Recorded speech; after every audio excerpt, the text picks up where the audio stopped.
wa yahrumu alaihim takdzibuhu wa mukhalafatuhu faman kadzabahu fahuwa zalimun kafir wa man khalafahu fahuwa asin khasir wa yahrumu lan haram alaihim ing atase wong Islam apa takdzibuhu nganggep Kanjeng Nabi bohong, memposisikan Kanjeng Nabi pembohong, membohongaken Kanjeng Nabi, wa mukhalafatuhu lan menentang Kanjeng Nabi. Faman kadzaba, faman utawi sapane wong kadzaba kang nganggep sapa wong nganggep bohong sapa wong hu ing Kanjeng Nabi fahuwa maka utawi wong mau iku dolimun wong kang dolim kafirun tur wong kang kafir. Haram bagi kita untuk siapapun juga yang mengaku bahwa dirinya adalah orang muslim, haram untuk menghukumi, memposisikan, menganggap Kanjeng Nabi itu pembohong. Adapun kalau kita suka mendengar ada hadis-hadis bohong, hadis kidab, hadis maudhu, itu bukan Kanjeng Nabinya bohong, tetapi orang yang mengatasnamakan Kanjeng Nabi padahal Kanjeng Nabinya tidak.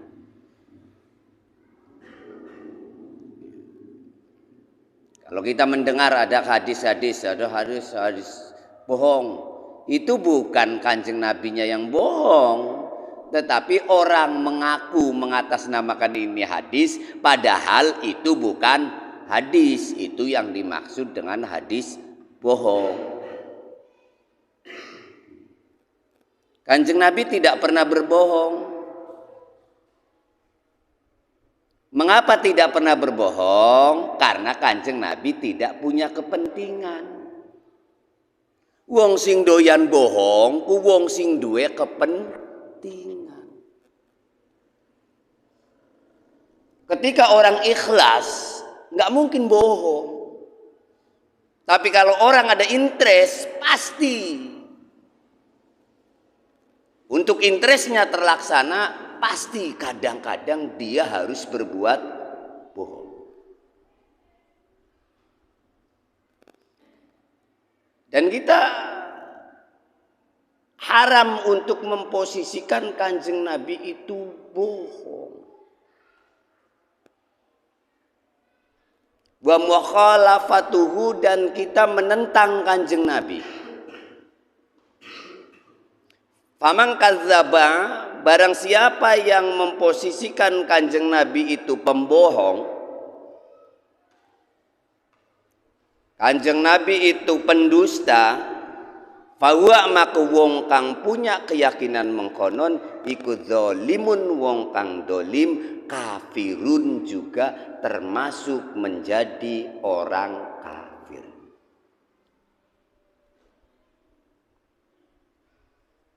Begitu juga kita bukan terhadap Kanjeng Nabi juga kita dalam memposisikan satu status.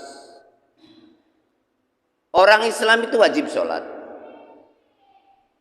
Sholat itu wajib bagi orang Islam. Kalau kita karena males, karena beli kiong, alasan apapun, repot dan lain sebagainya, belum bisa, maka orang itu masih dihukumi orang Islam. Tetapi begitu ngomong bahwa sholat 5 waktu itu beli wajib, puasa beli wajib, itu sudah bergeser menjadi orang yang kafir. Sudah keluar dari rel bahwa dia seorang muslim. Ketika kita tidak mampu untuk mengikuti Kanjeng Nabi, ketika kita tidak mampu untuk mencontoh Rasulullah, ketika kita tidak bisa untuk ngintil Kanjeng Nabi, ataupun kita tidak mampu memahami teks-teks hadis Kanjeng Nabi, maka sebaiknya jangan mengatakan, jangan menyimpulkan dulu bahwa Kanjeng Nabi bohong dan tidak boleh. Kalau kita melihat hadis kayaknya ragu, jangan-jangan hadis ini hadisnya. Ya, karena sekarang kan banyak orang. Ya, banyak. Ya. Jangankan Kanjeng Nabi, taruhlah seperti kebesaran Buya Sakur. Ya. Saya ini santrinya Buya Sakur 23 tahun. Kadang-kadang banyak orang ngomong, kata Pak Kiai Sakur ini beginilah. Ada rente daud telung bulan. Ngaji online 6 tahun. Nah, dalam periwayatan hadis juga sama. Tokoh sentral dalam percaturan persahabatan itu hanya 4. Umar, Abu Bakar, Utsman, Ali. Tapi kenapa hadis ini nggak muncul dari Ali, nggak muncul dari Abu Bakar, nggak muncul dari Umar, nggak muncul dari Utsman? Lihat, Anda lihat hadis yang banyak diriwayatkan dari An Abi Hurairah dalam persejarahnya nggak ada.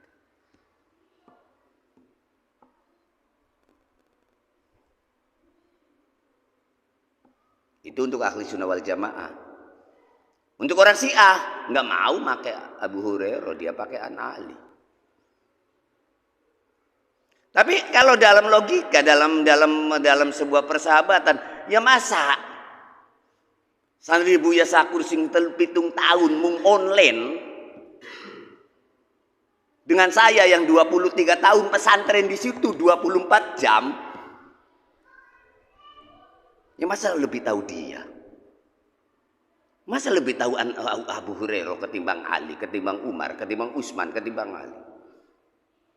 Dan satu lagi adalah Ali itu beda dengan Umar, beda dengan Utsman, beda dengan Abu Bakar. Makanya kalau para sahabat yang 3 ini ya disebutnya, didoakannya radhiyallahu an. Kalau Ali karamallahu wajhah. Umar radhiyallahu an. Abu Bakar radhiyallahu an. Utsman radhiyallahu an. Kalau Ali karamallahu wajhah. Mengapa demikian? Berbeda kan? Karena Ali ini satu dari nasab, masih keturunan, masih saudara. Kanjeng Nabi anaknya Abdullah. Ali anaknya Abu Thalib. Abu Thalib karo Abdullah tunggal bapak, tunggal mbok, kakang adik. Kanjeng Nabi Muhammad karo Ali iki tunggal putu satu. Yang kedua, Ali ini dari kecil bersama dengan Kanjeng Nabi, nyantri ning Kanjeng Nabi, sehingga Ali itu belum sempat menjadi penyembah berhala. Kalau Umar sudah ikut dengan komunitas pada eranya sebelum Rasulullah diangkat, diutus. Begitu juga Umar dan Utsman. Makanya di sana yang radhiyallahu. Tetapi Ali semenjak kecil dia bersama Rasulullah, menjadi santrinya Rasulullah, dan di dewasanya sekaligus menjadi menantu Rasulullah. Dan kalau ilmu itu Kanjeng Nabi Muhammad ngomong, lau kuntu madinatul ilmi la'ali babuha. Kalau seandainya saya ini adalah gudangnya ilmu, Ali ini sebagai pintunya. Cendekiawan muda, cerdas, pikirannya hebat, dan tidak pernah terkontaminasi oleh pemikiran-pemikiran, peradaban-peradaban selain di bawah Rasulullah. Karena dia adalah santrinya Kanjeng Nabi.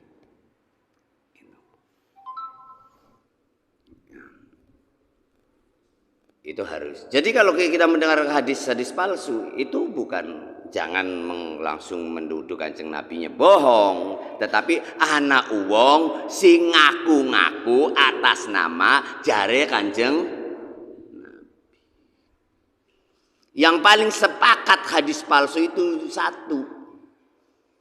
Gara-gara tukang cung ngetokna hadis. Dagang encung beli payu-payu. Suwe-suwe ngedol Kanjeng Nabi, al-bandinjanu dawaun likulidah. Waqala Nabi, Kanjeng Nabi ngomong bahwa encung obat segala penyakit. Itu banyak yang itu sepakat bahwa ini hadis palsu. Masa Kanjeng Nabi? Jadi ketika ada hadis palsu ataupun, ya makanya kalau dalam hadis kita jangan dulu langsung memvonis. Ya. Begitu juga yang tidak ada di hadisnya, langsung kita tolak, dolal. Ya gimana ada hadisnya loh? Kehidupan Kanjeng Nabi 1400 tahun silam sama sekarang. Mau cari hadis HP? Bagaimana menggunakan HP? Mau cari hadis menerangkan kerbau, ini Arabi langka kebo.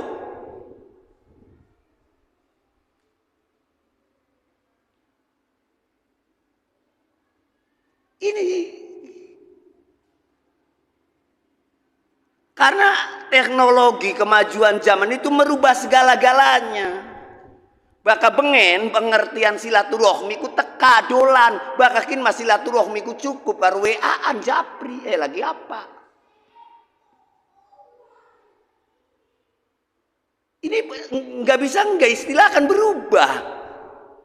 Menyambung silaturahmi dengan kita saling kontak itu juga silaturahmi. Era dulu ketika saya sekolah SD, MI, baka di absen. Eko hadir, artinya teka. Eko goib langkaning kelas. Sekarang yang satu di Jakarta, satu di Amerika, jom itu hadir, bukan goib. Jadi ini nggak bisa, nggak, kita harus. Pengertian goib dan hadir kan sudah beda. Bengen mas goib hadirku ananing ruangan. Sekarang ini biasa ikut Zoom, ya. Kalau ikut satu komunitas berarti hadir telus kan? Di mana orangnya? Dulu hadir itu adalah areanya ruangan, sekarang adalah areanya momentum. Ini nggak bisa nggak, jadi memang kita harus hati-hati. Ya. Memahami hadis kudu hati-hati. Ya memang kudu diilmui lah. Tetapi yang paling penting, barang siapa yang mengingkari Kanjeng Nabi, mengatakan menghukumi Kanjeng Nabi pembohong, bahwa orang itu sudah dihukumi menjadi orang yang dolim dan orang yang kafir. Wa man khalafa, Waman utawi sapane wong kholafa kang bedani sapa wong hu ing Kanjeng Nabi, berbeda dengan Kanjeng Nabi, maukah Kanjeng Nabi sembayang kita beli, masih ngaku jarak Kanjeng Nabi wajib, ya wajib, cuma durung dieng. Zakat, dia yakin bahwa zakat itu adalah perintah Kanjeng Nabi, wajib, tetapi kitane durung, masih eman, puasa dan lain sebagainya. Ketika kita memang berbeda dengan Kanjeng Nabi, tidak seperti Kanjeng Nabi, tetapi kita meyakini bahwa itu masih wajib, fahuwa asin khosir, maka wong mau dihukumi wong kang bermaksiat yang nanti akan merugi. Begitu juga sama. Kita ini enggak sholat, kita enggak zakat, kita enggak puasa. Tetapi kalau kita masih meyakini bahwa sholat, zakat, puasa masih wajib, mung kita durung tieng, itu masih dihukumi orang Islam. Nanti apa sih bedanya nanti kita menghukumi status Islam dan non-Islam? Ya akan berbeda. Kita mensolati, kita mendoakan, kita mentahlili apabila orang itu masih dihukumi Muslim. Kalau orang itu sudah kafir, sudah ada batas itu. Bagian beli sembayang, bagian pemabok, bagian apa, sing penting ngaku bahwa sholat wajib, puasa mungkin tak durung lakoni, masih dihukumi orang Islam. Nanti kalau dihukumi status orang Islam, masih diperlakukan seperti orang Islam, ya disolati, ya disembah. Nah, tetapi ketika kita itu sudah dihukumi menjadi orang kafir, maka hakul adam, kewajiban kita sesama manusia, sesama wajib nyolati. Ada orang mati kita wajib kan nyolati, hukumnya wajib kifayah, memandaikan, meropea dan lain sebagainya. Nah, ketika hukum itu orang statusnya sudah kafir, itu kita sudah tidak ada kewajiban untuk ke sana. Ya. Jadi kalau sekedar kita Kanjeng Nabi sembahyang, kita beli sembahyang. Kanjeng Nabi zakat, kita beli zakat. Kanjeng Nabi puasa, kita beli puasa. Tapi kita masih yakin bahwa itu wajib. Tapi dia tidak melakukan, bahwa orang itu dinamakan orang yang bermaksiat dan orang yang rugi. Wa waffaqna lan muga-muga ngupai taufikna ing kita sapa Allahu Gusti Allah likamali mutaba'atihi maring kesempurnane melu ngintil ning Kanjeng Nabi. Mudah-mudahan Allah memberikan taufik untuk secara sempurna kita ngikut ngintil ning Kanjeng Nabi. Sing penting ngintil. Iya. Kanjeng Nabi puasane Senin karo Kemis, bokat kita durung bisa Senin karo Kemis, ya wis ngemis sae bae lah. Wa razaqana lan muga-muga ngupai rezeki sapa Allah na ing kita kamalat tamassuki ing sempurnane berpegang, gepekan bisunnatihi kelawan sunai Kanjeng Nabi. Mudah-mudahan Allah memberikan rizki kepada kita untuk kita menjadi orang yang secara sempurna berpegang kepada sunnahnya Kanjeng Nabi. Kemarin saya katakan, ya, untuk sunnah itu ya kadang-kadang beda tapi sama. Kadang-kadang bisa dari dilihat maqasidu syar'inya. Seperti contoh Kanjeng Nabi itu dulu sikat gigi, bahasa Arab siwak. Siwak kayak Kanjeng Nabi, era Kanjeng Nabi nganggo kayu, digeprek arane kayu arok. Ya. Sekarang sudah termasuk kita sunnah Kanjeng Nabi apabila kita nganggo pasta gigi. Sama siwak, sama sikatan. Zaman kita cilik durung ana odol, sikatan nganggone bebek gendeng, bebek bata. Sampoane ngobong dami. Sekian sampo nganggo pentin, ya sama sampo. Jadi memang kadang-kadang dalam bertamasuk kepada Kanjeng Nabi juga tidak semudah itu. Iya. Ya enggak, Kanjeng Nabi arok, bukan dudu arok, itu bid'ah. Ya wis lah jarang kono. Ya. Nanti kita diketawakan kalau nggak demikian. Iya. Masa kita ini hidup di tahun 2023, kita harus kembali ke dalam ke tataran budaya, tataran perilaku, tataran pemikiran, tataran pada abad ke-6. Mundur mana konon? Sikat gigi ngopaju. Ya, ini memang perlu kecerdikan, perlu kecerdasan, perlu juga pendiskusian. Wa ja'alalan muga-mudan dadekaken sapa Allah na ing kita miman saking wong yuhyi kang nguripaken sapa wong ahkama syariatihi ing pira-pira hukum syariate Kanjeng Nabi.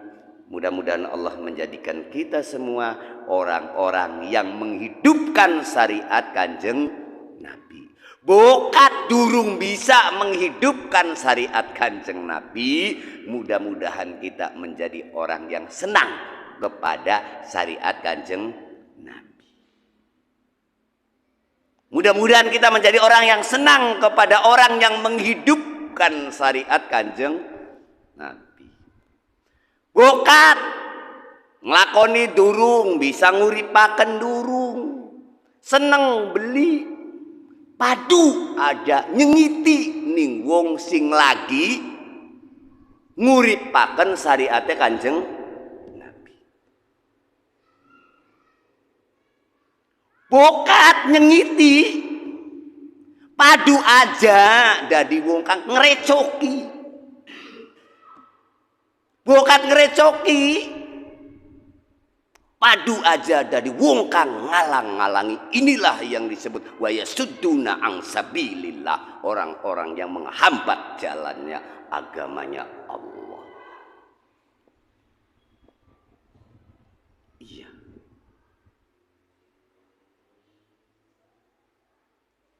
Wa tawaffana, moga-moga wafataken sapa Allah na ing kita ala millatihi ing atase sunae tradisine Kanjeng Nabi. Mudah-mudahan Allah memberikan kewafatan kita pada saat kita lagi berpegang kepada sunnahnya Kanjeng Nabi.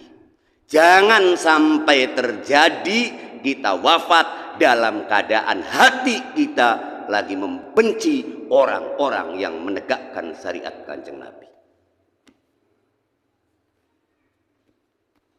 Perlu nek jaga hati.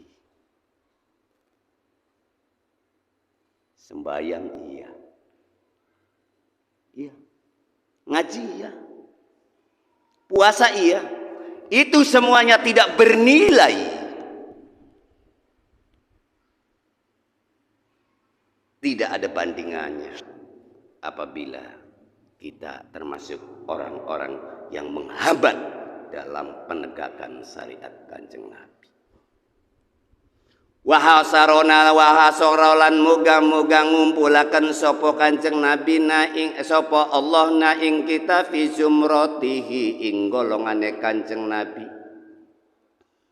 Mudah-mudahan kita dikelompokkan dalam kelompoknya Kanjeng Nabi.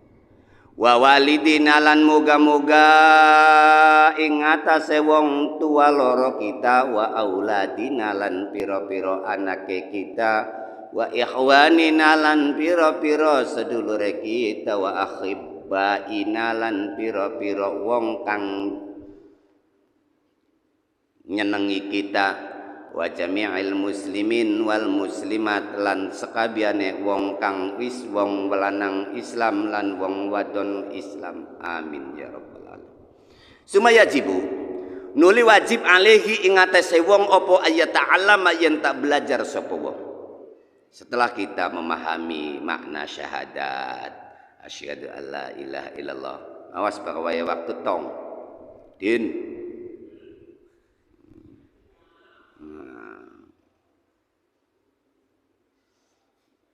Setelah kita tadi makna syahadat, syahadat tauhid dan syahadat rasul dengan segala pemahamannya. Sumayajibu nuli wajib alaihi ing atase wong apa ayat alama yen ta belajar.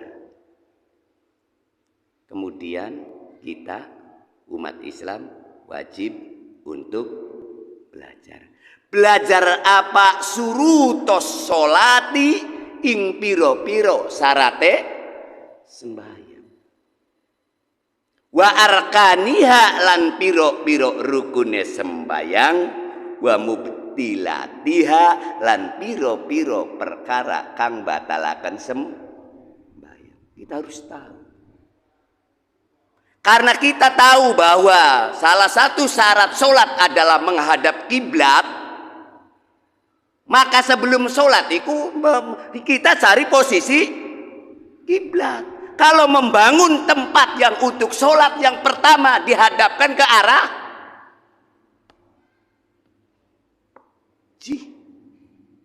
lamun ning mampu. Tapi kalau masjid engkau wong gawe tajuk ndeleng masjid potongane mengkono, lama-lama akan menyesatkan semua orang. Kita tidak menyesatkan, tetapi orang melihat itu menjadi orangnya tersesat. Nanti kita akan bahas. Ya. Karena salah satu syarat sholat adalah menghadap kiblat. Arab sembahyang ki diupayakna madhep kiblat dimin. Dipadu jungkel-jungkel bae. Nah memang ketika kita tidak tahu nglangkah sing kena ditakoni, ya arep ndeleng kuburan nyongane ngalas. Iya kan? Dan kiblat dudu ngulon. Ngulon soten karena kita posisi ngulon agak bergeser ke utara karena kita posisi ning wetan kidul. Lamun kita anane sekulone Ka'bah yang ngadep ngetan. Karena sholat itu adalah fawali wajhaka syatrul masjidil haram. Ketika yang di luar Masjidil Haram ngadep Masjidil Haram. Yang ada di Masjidil Haram ngadepe ning Baitullah. Begitu juga syarat rukun. Lalu apa bedanya? Perbedaan syarat dan rukun. Kalau yang ditinggalkan rukun menjadi apa? Yang ditinggalkan syarat itu menjadi apa istilahnya? Dan kita wajib nen sembayange pengen diterima ning Gusti. Iya. Gusti Allah gampang, iya. Gusti Allah lumrahan, bener. Tapi Gusti Allah tidak mau diperlakukan secara sembrono oleh umatnya. Aja abong-abongane Eko ki wonge wah gampangan toli begitu ngirim ning Eko, jual beli ning Eko, padu rawut-rawut be kono sing gampang. Ada toleransi. Begitu juga Allah sangat mudah, sangat memaklumi kita, tetapi kita ini aja larawura. Aja ndedora. Iya. Kalau Sa'il itu orangnya sangat wah maklum, wis blesak semene mah iya. Tole padu blesak kono. Allah sangat memaklumi iya. Allah maha mengerti, iya. Tetapi hati kita ketika kita lara-wora, sengaja ndedora, itu yang jadi masalah. Ketika kita hatinya sungguh-sungguh ikhlas, tauli kenyataannya begitu, Allah tahu. Tapi bakal lama tergus Allah Ghafurur Rahim, Allah juga tersinggung. Iya. Koma materga bakal disewa, bakal di wadani, dipoyoki guara. Nyewot apa? Tuli dipoyoki baik. Itu kan sifatnya enggak benar. Allah maha pemurah, iya. Allah maha penyayang, benar. Tetapi jangan menjadikan itu semua menjadi kita lalu menjadi dedora, menjadi lara-wora, menjadi sekarepe dewek. Baka arepan sekarepe dewek Gusti Allah sadidul iqab, siksanya teramat pedih. Lah, ini yang jadi masalah. Kita wajib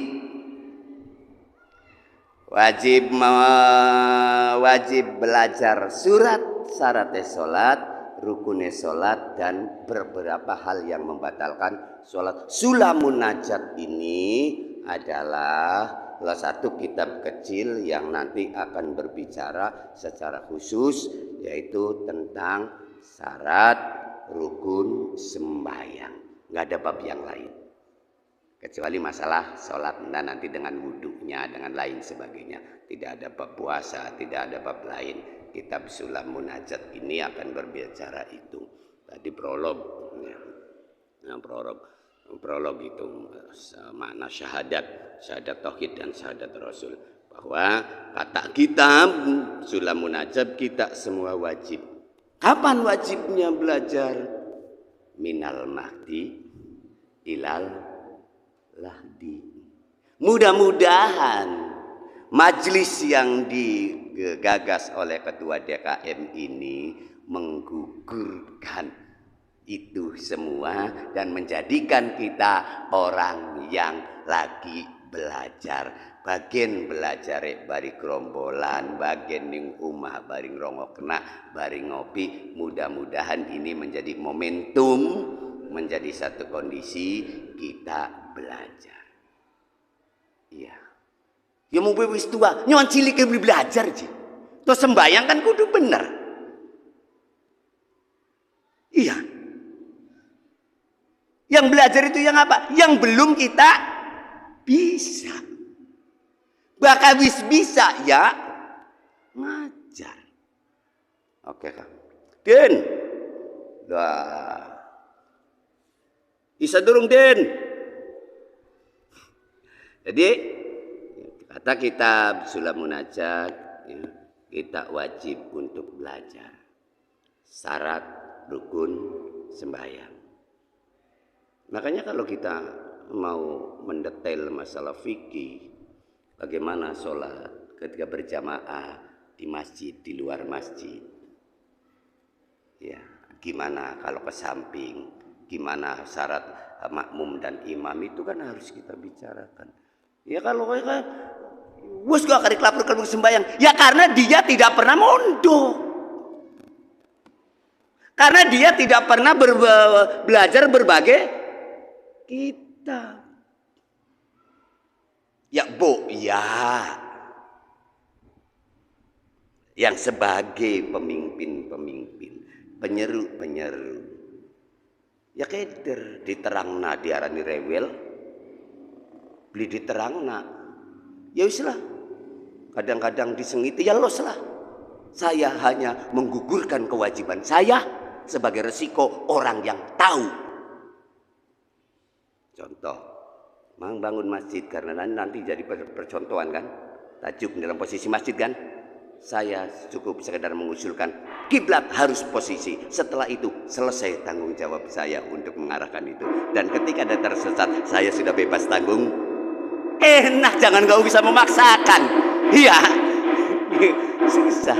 Oke, itu aja. Nanti kita akan belajar tentang syaratnya sholat, rukunnya sholat, apa bedanya syarat dan rukun. Wabillahi taufiq wal hidayah. Wassalamualaikum warahmatullahi wabarakatuh.